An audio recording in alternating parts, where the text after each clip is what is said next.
ये helmet checking जो हो रही है ये आपके फायदे के लिए हो रही है, आपके जान और माल की रक्षा के लिए हो रही है, और जो सड़क पर जो चलने वाले जो दूसरे राहगीर हैं उनके जान और माल की रक्षा के लिए हो रही है। सभी मर्ज के जवाब पुलिस नहीं है। बिल्कुल। पहले आपको अपने जान माल की चिंता नहीं है, तो फिर इससे बड़ा डिसग्रेस और क्या हो सकता है कि अंडर एज जो भी नाबालिग बच्चे बिना लाइसेंस की गाड़ियां चला रहे हैं जी, उस पर फाइन 25,000 रुपया है। मोटर व्हीकल एक्ट के अनुसार उसमें 25,000 रुपया फाइन है, और ये फाइन उनके अभिभावक से वसूलना है। मैं हूं ज़ैद रहमान और आप देख रहे हैं आज़ाद रिपोर्टर जमशेदपुर। इन दिनों जमशेदपुर और आसपास के क्षेत्रों में सड़क दुर्घटनाएं और दुर्घटनाओं में मृत्यु की खबरें हम आप तक रोज़ पहुंचा रहे हैं। कभी कभार तो ऐसा भी होता है कि अगर हम सड़क दुर्घटनाओं को कवर करना शुरू करें तो सुबह से रात तक सिर्फ और सिर्फ सड़क दुर्घटनाएं आपको दिखाते रह जाएं। इस मुहिम में पिछले कई महीनों से हम लगे हुए हैं कि किस तरह सड़क दुर्घटनाओं पर अंकुश लगाया जाए और टीनेजर्स, खासकर जो नाबालिग बच्चे हैं, उनके गार्जियन को अवेयर किया जाए कि वो अपने बच्चों को गाड़ी ना दें। इसी मुहिम को आगे बढ़ाते हुए आज हम बात करेंगे हमारे ख़ास मेहमान से, जिले के यातायात डीएसपी कमल किशोर सर से। सर, सबसे पहले आज़ाद रिपोर्टर जमशेदपुर को समय देने के लिए बहुत बहुत शुक्रिया। Thank you. सर, सड़क दुर्घटना इन दिनों काफ़ी बढ़ती जा रही है और ख़ासतर के जो टीनेजर्स हैं, अंडर एज, वो बच्चे इसमें ज़्यादा संलिप्तता उनकी पाई जाती है। इस पर आप लोग काफ़ी एक्शन ले रहे हैं, पर इस पर विफल कहीं ना कहीं दिखाई दे रहे हैं। इस पर आप क्या कहेंगे? देखिए, ऐसा है कि जो सड़क दुर्घटनाओं का जो हम लोगों के पास जो डेटा है, जो आंकड़ा है, जी सर, ये सही है कि सड़क दुर्घटनाएं लगातार हो रही हैं, परंतु जो हम लोग पिछले वर्षों की अपेक्षा या पिछले महीनों की अपेक्षा जब इसका विश्लेषण करते हैं तो ये पिछले दिनों की अपेक्षा बहुत अधिक नहीं है। फिर भी हमारी एज ट्रैफिक पुलिस और आम लोगों की भी ये जवाबदेही है कि साहब, हम जो है कि जो रोड ट्रैफिक एक्सीडेंट्स होते हैं, अगर हम उसको शून्य अगर हम नहीं कर पाए तो कम से कम जो है कि हम उसको जो है निश्चित रूप से कम करें जी। और इस दिशा में हम लोग लगातार अपना प्रयास कर रहे हैं।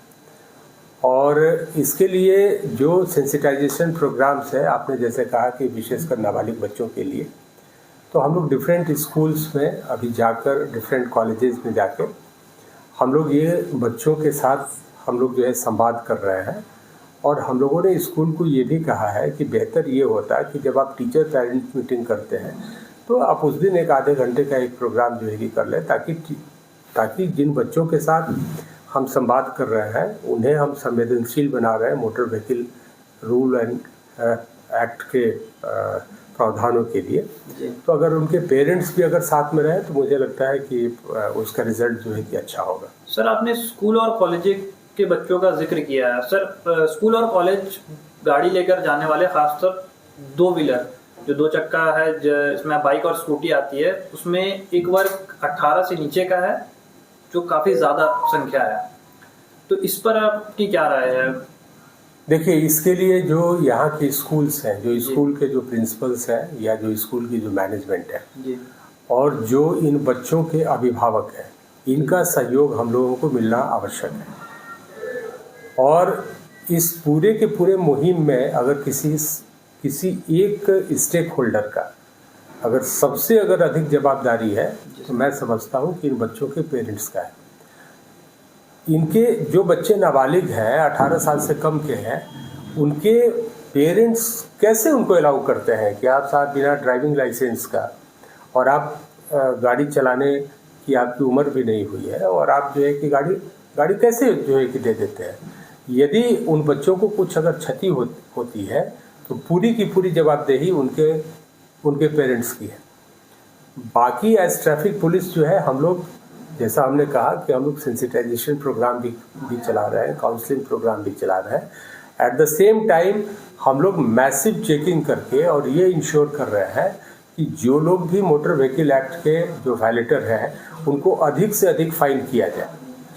बहुत इसमें जो है कि लोगों के दिमाग में और ये मीडिया के भी कुछ जो है वर्ग के लोग जो है कि ये बोलेंगे कि साहब हेलमेट चेकिंग हो रही है, हेलमेट चेकिंग हो रही है। अरे साहब, ये हेलमेट चेकिंग जो हो रही है ये आपके फायदे के लिए हो रही है, आपके जान और माल की रक्षा के लिए हो रही है, और जो सड़क पर जो चलने वाले जो दूसरे राहगीर हैं उनके जान और माल की रक्षा के लिए हो रही है। हम कोई शौक से हम ये दोपहर में धूप में और बरसात में और जाड़े में मेरे जवान खड़ा होके और ये जो है चेक करते हैं कि साहब आप मोटर व्हीकल एक्ट का उल्लंघन कर रहे हैं कि नहीं कर रहे हैं। ये इसलिए कर रहे हैं ताकि आपके जान की रक्षा की जा सके। आप यदि हेलमेट नहीं लगाएंगे और खुदा न खास्ते आप कहीं दुर्घटनाग्रस्त हो गए और हेलमेट नहीं रहने के कारण आपकी जान चली गई, तो फिर जो है कि उस परिवार के लिए तो सबसे बड़ी क्षति होगी। तो इसलिए ये जो हम लोग लगातार जो चेकिंग का मुहिम चला रहे हैं, ये सिर्फ इसलिए चला रहे हैं कि हम लोग इसको इन्फोर्स करें कि साहब आप जब भी घर से बाहर निकले तो जो मोटर व्हीकल एक्ट के प्रावधान है आप उसका 100% पालन करें। सर, हेलमेट का आपने जिक्र किया। सर, हेलमेट में एक बार हम लोग देखते हैं जो चेकिंग रहता है, बस चंद सेकंड या चंद मिनटों के लिए चेकिंग के पास हेलमेट लगाते हैं फिर उतार लेते हैं। वहीं दूसरी ओर हेलमेट पहनते भी है तो एक आजकल नया एक गेम का हेलमेट निकला है जिसे हम लोग पबजी हेलमेट के लिए तो प्रिस्क्राइब्ड है जी कि किस प्रकार का हेलमेट होना चाहिए जी। और अगर जो है कि सपोज करिए कि कोई पबजी हेलमेट या कुछ इस प्रकार का हेलमेट जो प्रिस्क्राइब्ड फॉर्म में नहीं है तो हम लोग उसको फाइन कर रहे हैं। रही बात दूसरी कि आप जो है ये बोले कि साहब पुलिस को देख के हेलमेट पहन लेते हैं और फिर जब चेकिंग पॉइंट जो है कि क्रॉस करते हैं तो हेलमेट उतार लेते हैं, तो इसकी दवा पुलिस के पास नहीं है। इसकी दवा पुलिस के पास नहीं है। आप यदि जो है कि आप पुलिस को दिखाने के लिए हेलमेट पहन रहे हैं और बाकी टाइम में आप हेलमेट नहीं पहन रहे हैं, तो फिर तो ये तो जो है कि एक सोशल एविल है। ये तो आपको खुद जो है कि सेंसिटाइज होना पड़ेगा। आप अगर नहीं सेंसिटाइज है तो इसका मतलब ये हुआ कि यू आर रेडी टू पे द कॉस्ट। तो इसका तो कोई उपाय हमारे पास नहीं। सर, स्कूल कॉलेज का जिक्र हुआ था तो उसमें अभी एजुकेशनल ईयर खत्म होने को है, 10-12 का साल खत्म होने को है। अब वहाँ के बच्चे ट्रेडिशन आजकल के दौर में निकला हुआ है कि लास्ट डे सेलिब्रेट करते हैं जिसमें एक रैली की शक्ल में निकलते हैं। उसमें कभी ट्रिपल राइडिंग, कभी स्टंटिंग का भी वो लोग प्रयोग करते हैं, करतब दिखाते हैं रोडों सड़कों पर। वो हम लोगों के जो है दिमाग में है, वो हम लोगों ने उसको नोटिस लिया है और जिस दिन इनका लास्ट एग्जाम होगा उस दिन हम लोग अलग से बंदोबस्त करेंगे। सर, अंडर एज जो बच्चे हैं वो अगर ऐसे पकड़ाते हैं तो उसके लिए क्या कानूनी? देखिए, अंडर एज जो भी नाबालिग बच्चे बिना लाइसेंस की गाड़ियां चला रहे हैं जी, उस पर फाइन 25,000 रुपया है। मोटर व्हीकल एक्ट के अनुसार उसमें 25,000 रुपया फाइन है और ये फाइन उनके अभिभावक से वसूलना है। तो ये आपके माध्यम से हम ये जो है कि ये भी कहना चाहेंगे कि जिन माता पिता के बच्चे, नाबालिग बच्चे ऐसी गाड़ियों को चलाते हुए सड़क पर पकड़े जाएंगे, उनसे 25,000 रुपये की फ़ाइन वसूली जाएगी और वो फ़ाइन जो है उक्त बच्चे के माता पिता को देना होगा। तो ये एक कड़ा प्रावधान मोटर व्हीकल एक्ट के अंतर्गत इसलिए किया गया है ताकि पेरेंट्स जो है ये डिस्करेज हो कि उनके बच्चे ये गाड़ियों को लेकर सड़क पर निकले। ये इसलिए ये प्रावधान किया गया है। सर, सिर्फ 25,000 का फाइन का प्रावधान है और भी कुछ है? 25,000 रुपये फाइन का भी प्रावधान है और उसमें उनके अभिभावकों को जेल जाने का भी प्रावधान है। तो सर, एक और है, इन दिनों जमशेदपुर और आसपास के क्षेत्रों में जो एक्सीडेंट हो रहा है वो टीनेजर्स का तो है, पर नो एंट्री के वक्त बड़ी गाड़ियों का परिचालन काफी होता है। देखिए, जब नो एंट्री टूटती है तो स्वाभाविक रूप से बड़ी गाड़ियों को शहर के अंदर प्रवेश दिलाने के लिए और शहर के बाहर जो है इन्हें निकालने के लिए ही नो एंट्री में जो है कि ढील दी जाती है जी। और ये ढील देना इसलिए आवश्यक है जमशेदपुर में, ये बेसिकली एक औद्योगिक शहर है और यहाँ पर जो है कि उद्योग से संबंधित जो है जो भी साजो सामान है, अगर उसका समय पर अगर जो है आना जाना नहीं होगा तो यहाँ के उद्योग चलेंगे नहीं जी। तो जब नो एंट्री का जब वक्त जो है कि जब टूटता है तो स्वाभाविक रूप से बड़ी गाड़ियाँ चलेंगी। बट जो नो एंट्री का जो समय है, जब नो एंट्री के समय में जब उसको ढील दी गई है जी सर, तो उस समय बड़ी गाड़ियाँ आएंगी जाएंगी जी। उसको जो है मतलब नहीं रोका जा सकता है। अगर कोई ये कहे कि नहीं साहब आप 100% रोक दीजिए तो जमशेदपुर के सारे उद्योग बंद हो जाएंगे। और ये यहाँ की जो जीविका है इस शहर के लोगों की, ये उद्योग पर ही आधारित है। तो इसलिए ये जो है कि कहना कि साहब नो एंट्री में बड़ी गाड़ियाँ जो है कि चलती है, जब नो एंट्री में जब ढील दी जाएगी तो उस टाइम पे तो बड़ी गाड़ियाँ आएंगी। सर एक और सवाल है, जैसे आपने परिजनों को फाइन का प्रावधान बताया और कुछ दिन जेल का भी प्रावधान बताया, पर अभी कुछ केसेस ऐसे होते हैं जहां बच्चे घूमने आए हुए हैं और घर वाले सोए हुए हैं, सुबह के 4 बजे 3 बच्चे एक गाड़ी लेकर निकलते हैं मामा का और दुर्घटना का शिकार होते हैं, जिसमें 2 बच्चों की मृत्यु हो जाती है। तो ऐसे में परिजन क्या करे? तो ऐसे में पुलिस क्या करे आप बताइए? ट्रैफिक पुलिस इसमें क्या करे? अगर परिजन अगर सोए हुए हैं और उनके बच्चे यदि गाड़ी अगर लेके निकल गए तो ये पुलिस को कैसे जानकारी होगी कि फलाने परिजन का बच्चा जो है, नाबालिग बच्चा गाड़ी लेके निकला हुआ है। इसीलिए मैंने कहा ना कि कानून में भी ये प्रावधान, देखिए जो आम जनता है उसको, जो उसका स्केपिंग टेंडेंसी है उसको बचना चाहिए, उसको जिम्मेवारी लेनी होगी।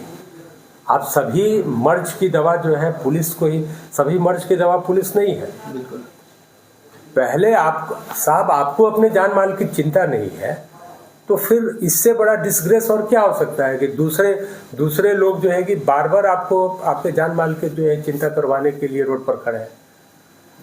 इसीलिए मोटर व्हीकल एक्ट में भी ये प्रावधान है कि साहब यदि किसी का नाबालिग बच्चा अगर सड़क पर अगर निकलता है गाड़ी लेकर बिना लाइसेंस के, उसके पास लाइसेंस भी नहीं रहेगा क्योंकि नाबालिग है, तो उसके परिजन को 25,000 रुपया देना पड़ेगा। इसीलिए ना ये इतना कड़ा एक्ट बनाया गया।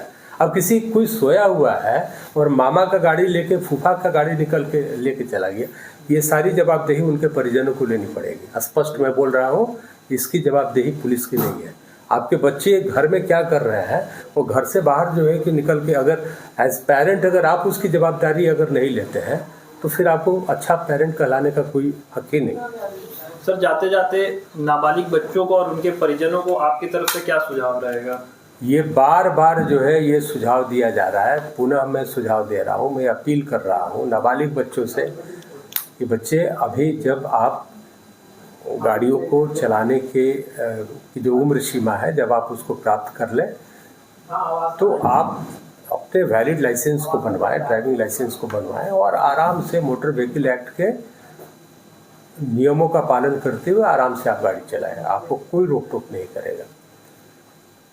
जो अभिभावक है, बच्चों से ज़्यादा अपील मेरा अभिभावकों से है कि आप कृपया अपने बच्चों पर इस विषय के लिए पैनी नज़र रखें कि आपके बच्चे न तो आपके घर में जो गाड़ियां हैं उसको लेकर निकले और न किसी नाता रिश्तेदार पास पड़ोस की गाड़ी को लेकर निकले। वो बच्चा आपका है, आपको जवाबदेही लेनी पड़ेगी, अभिभावकों को जवाबदेही लेनी पड़ेगी। अदरवाइज यदि उनके बच्चों को कोई क्षति होती है, रोड एक्सीडेंट होता है और उसके कारण उनको कोई क्षति होती है, तो सबसे बड़े भुक्तभोगी ये अभिभावक ही होते हैं।